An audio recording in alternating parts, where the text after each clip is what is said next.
Hello all, T Vigorous here. I wanted to post this video in response to a question I received on the forums regarding what the parameter settings do. I figured it'd be easier and more clear if I posted a video as opposed to trying to type this out. So anybody feels like typing it out, knock yourself out. Okay, let's get going here. The parameters, the first 6 obviously you can select whichever factions you want to represent each side. Right now, obviously, that selection is very limited. In Arma 3, hopefully we will see that expand in the future. Next, the assault count. For each one of the factions, you can pick the number of troops that will advance to try and take locations. If you have this set to human only, obviously that will leave you with human only players. However, zone defenders will still spawn if you have those set up, and also the auto man vehicles option will still produce crews for vehicles after the time limit has expired and there's still no crew for the vehicle. Assault group size, this just determines how large of groups are formed as the AI traverse across the map. They will recruit each other into groups. That's how groups are formed. They're all spawned lone wolf, but the groups will form to the maximum size that you have set here.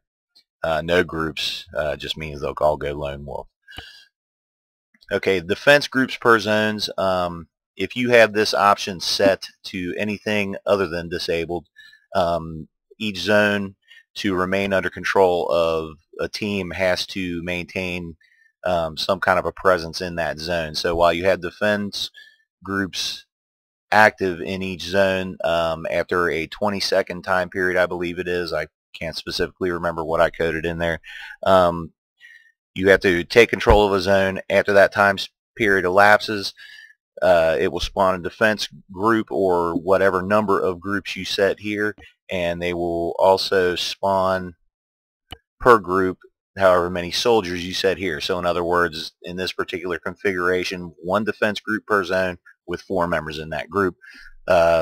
Enemy comes along and kills them off, then you lose control of that zone, and you know, somebody can take it. You just have to maintain a presence there.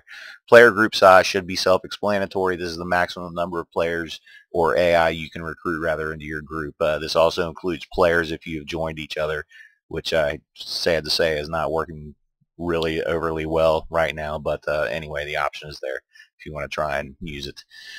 Civilian groups, this also should be pretty self-explanatory, I think, but for each one of the points that is set in the mission layout to spawn civilians, this determines how large the group size is.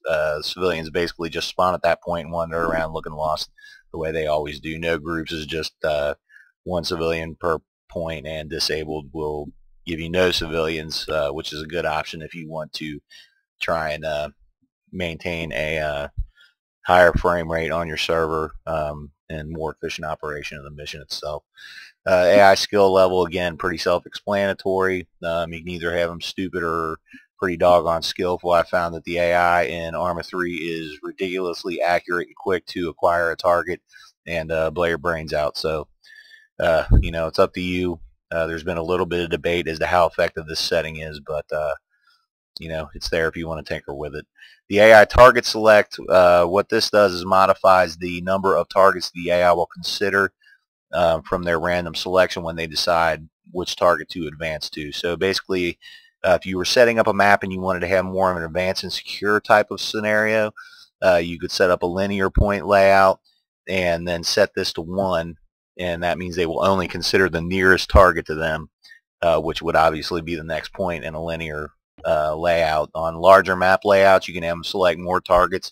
It'll kind of spread out and scatter the troops, or if you pick less, then they'll only consider the 2 nearest targets in this particular instance, and that'll keep the battle pretty well concentrated. Vehicle counts, these should all be self-explanatory. Let me see, the ground vehicle balancing, this just determines the ratio of, say, Jeeps to tanks. You know, so basically your light vehicles and your heavy vehicles will appear in the game somewhat according to whatever this ratio is set to. If you want a tank battle, 0 to 100. If you want just a light vehicle battle or light vehicle presence among infantry battle, then you would set it 100 to 1. So anyway, that's what that setting does. Auto man vehicles. Okay, this one is basically for larger map layouts, or if you want a human only with vehicles, you want to have a tank battle or something like that. If you set auto man vehicles, then essentially what that does is it'll have no advancing troops other than crews generated by vehicles after the time limit expires, which if you have auto man vehicle set, and you can set the delay. So basically a vehicle spawns into the game, it starts a timer. If after this time, 30 seconds, 1 minute, 2 minutes, 3 minutes, 5 minutes, 10 minutes, if there's still not a full crew for the vehicle, and the player and there is not a player in control of the vehicle or occupying the vehicle, then what will happen is the vehicle will have a crew spawn around it. They'll run, jump in, and go off on a mission. If they get knocked out, or if the vehicle gets damaged and the crew decides to bail out, then they will just head off as a regular assault group and can be taken care of. But this is how you facilitate larger vehicle warfare and things like that if you want to set up a map. Repair vehicles, this mainly pertains to AI, and rearm vehicles pertains to AI. It used to pertain to the player, but I've set up a new system in the Total Conquest maps that I'm coming out with that enable you to repair the vehicle if you're near one of the types of points. But in any case, what happens is each time the vehicle receives an order, they move to that point.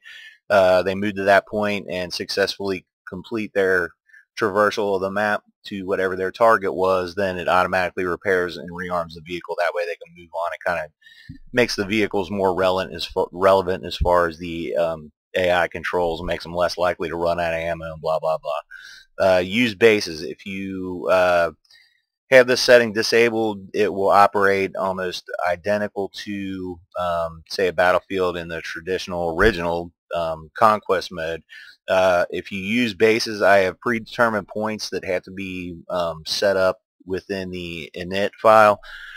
And basically, when use bases is on, only those points can act as spawn points. It's really not as great as it sounds. It's just you limit the number of actual spawn points. All the other points are merely strategic points, which the AI and you can go out and battle over, but it really doesn't make bases and FOBs or anything like that, so don't get too excited about it. But it is a good way to change the dynamics and the mechanics of the game. Quick start.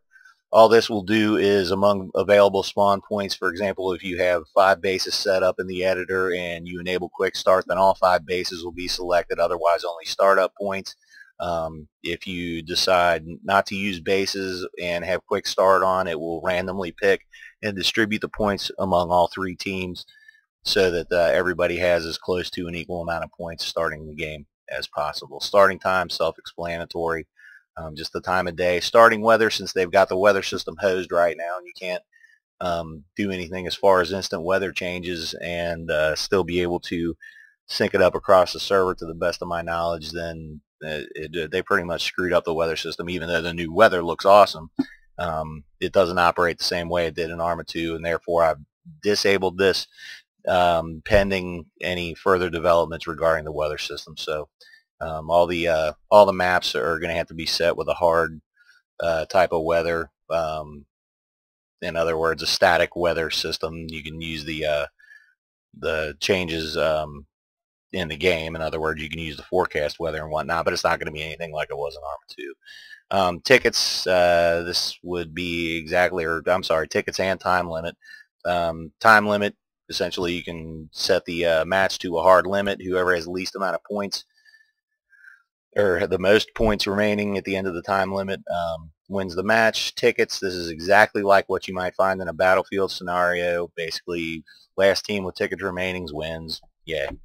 Okay, unit vehicle markers, you can set this up to either be disabled, kind of hardcore mode, or you can set it to player team only, where you can see where all of your AI and player troops are, or you can set it to all, where you can see everything from every side. Which has its uses as well.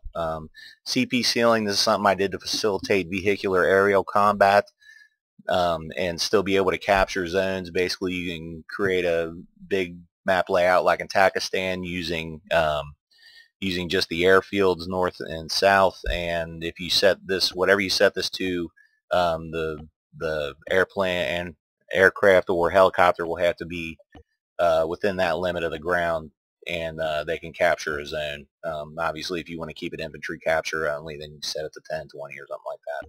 But anyway, I've found that generally the AI like to fly around 100 meters or less, and helicopters even closer to the ground than that. So anyway, that's about it. Hopefully this helps you all out, and I will try and make some more videos regarding the new mechanics of the mission itself.